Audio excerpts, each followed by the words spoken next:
Jamie Redknapp is joining us now. He is back for a league of their own. They fire him into all sorts of situations, synchronised swimming in sparkly trunks and nose clips to walking the tightrope and throwing himself down a bobsleigh track.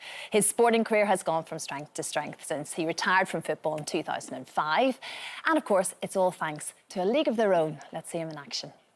And Jamie joins us now. Jamie, I was telling our crew earlier how you got up and did a bit of the old singing at my wedding. I did, yeah. A few too many drinks that night, though, Christy. Yeah. I think we all did. I think we all did. Especially when Ed Sheeran was there. It wasn't a great idea to be singing in front of him. He didn't want us to sign me up, put it that way. But you could throw your hand down. I think that's the whole point. And we see that in a league of their own. Back for its 15th series, Jamie. It's incredible. Yeah, it's great fun. I must admit, Christy, we're very lucky. And I remember doing the first series and Freddie and I looking at each other and thinking, God, if we get one series out of this, fair play. And to be still doing it after 15. And it's not a job. It genuinely isn't. It's so much fun. I work with great guys. I know Frank obviously worked with Ramesh on the show that he did, and he's such a great comedian, nice guy with that Jack Whitehall, James Corden. And Freddie has just become one of my best friends, and it's a joy to work with him. We have a good laugh. We get up to some dangerous things occasionally, but it's easy watching. I'm just looking at the clips there, and you see Andy Murray came on last week. And sometimes we see the sportsmen, we see them in an environment where they maybe get a little bit serious. And to see someone like Andy come onto the show and be so funny and show a side to him that perhaps we didn't know, that's what the show is trying to achieve. And I think we do get there. And to Frank's obviously been on, we've had some amazing sportsmen. Actually, Joshua's on Thursday, Thursday's on tonight. So it's a lot of fun. I absolutely love it, Christine. Yeah. And James Corden not able to do the series for various reasons. He's an American and all the rest of it, as we know, Jamie. But so you guys are stepping up into the hosting seat. Ramesh, as you've mentioned, he did watch that last night or whatever night it was, and you're coming up in the next episode. I think so, Christine. You know, you make it look easy. I must admit there was a few mistakes. I had to go back and do a lot of links. But it was good. Freddie's had a go. They didn't let me have a go last time, Christine. So I thought, probably indebted to let me try this time. And we'll let everyone be the judge of it. It was fun. It was nerve-wracking, I must admit, because when you're standing there and you've got to, when you're not being that person that's presenting, you can go on your phone a little bit, mess around. But actually, when you've got to present and keep people in check, it was quite nice, actually, to be the boss for once. So I tried my best, Christine. We'll see how it goes down. We will see. Well, you've had a bit of experience during lockdown with your new show, of course, which I think, seemed to manage to fill this perfectly sporting kind of hole that we all missed during the pandemic. Jamie, so there you are, of course, your dad was involved as well. Redknapp's home fixture, and it was just a bit of fun, and I think we all needed it at that point. Yeah, it was tough. I mean, doing it, obviously, you know what it's like. Normally you see people face to face, and we've sort of learned to do things over Zoom, etc. And it's given us a new way of producing, filming. But sometimes that delay made it more difficult. But Tom Davis is one of my best friends as well. He's a brilliant comedian, actor. He was on the show, and Dad, and it was quite nice because obviously I wasn't able to see Mum and Dad as much as I'd have liked. So it kept us in touch, and Mum made a couple of cameo appearances and stuff like that. So it was really good. It was difficult and quite trying, but hopefully I think we've got the show we're going to do in sort of April, May, when fingers crossed we'll be able to do it in an environment where you can get people to come into the studio and watch it and make it a bit more of a fun show to do. And that's obviously the aim for everybody, because we all want to be able to go out and get back into the normal environment that we used to. Unfortunately, it's difficult times right now. But I really enjoyed it. And it was a challenge, to say, because presenting is not easy. It's not something I was used to, and I'm pleased I give it a go. Yeah, and we have your mum to thank for technically any of it happening at all, because we know your dad isn't that good when it comes to the old Zoom and everything else.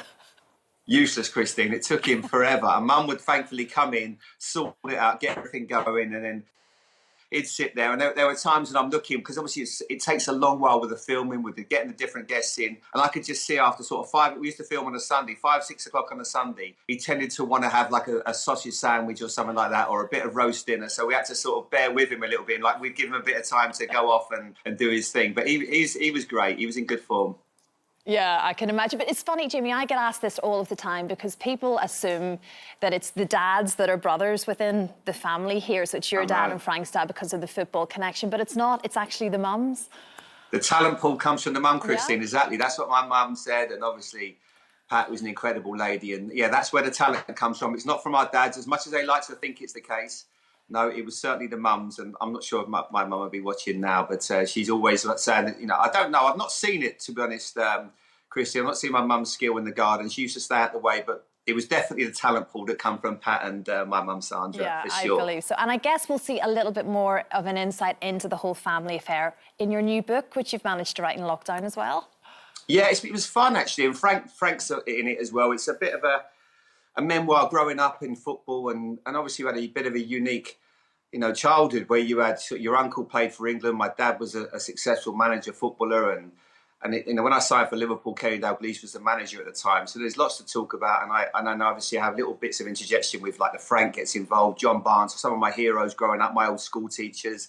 So it's fun, and obviously Frank and I, 5 years between us, but to have two cousins play for their country and to see Frank doing so well at Chelsea as a manager, it's pretty incredible. I mean, look at that picture there. There's a couple of rascal haircuts there.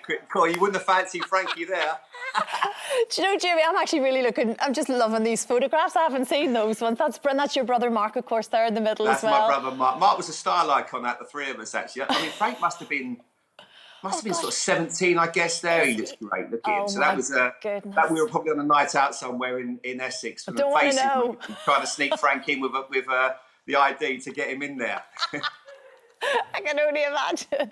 But then you talk about in the book about almost, it's if you read it, it's almost like a way to sort of get into football. But there's not many little boys out there that can say they kicked a ball with George Best and Jeff Hurst and you know, Bobby Moore, for instance. I mean, it is a fairly unique life you've had. Yeah, I mean, I was very fortunate. Obviously, I had a dad that was coaching at Bournemouth. So there were many times when I should have gone to school and he'd say, listen, come train with me. And as a 12, 13-year-old, I'd go and join him with the first team, which was quite unique. And Frank obviously had an amazing upbringing as well. And Frank Senior was tough on him. He made him work hard. He'd taken him out for runs. And I think what really came out of the book, when Frank and I, we sat down and we did a Zoom for a couple of hours talking about it, it's just a passion for football and actually an obsession, because we were both just so dedicated to being footballers, and probably wasn't really everyone would have guessed because our dads played that means you're going to be a footballer. And if anything, it's the opposite, because it actually probably to a certain extent makes it a little bit harder. Yeah, exactly. Jamie, I'm going to have to leave it just really quickly. I'm a celebrity. Do you want the crown from your dad? All I need is a yes or a no. Leave it out, Christy. No way. Maybe wait until it's back in Australia. Thanks so much, Jamie. Take care. See you soon, A League of Their Own. Tonight, I will do Sky 1 at 9 o'clock. Don't forget, you can watch full episodes of Lorraine on the ITV Hub, and all the best clips, compilations and playlists right here on our channel. Just subscribe now and you'll never miss an upload. Click here to watch another video similar to this one, or click here to head to our channel's homepage to explore all of our exciting videos.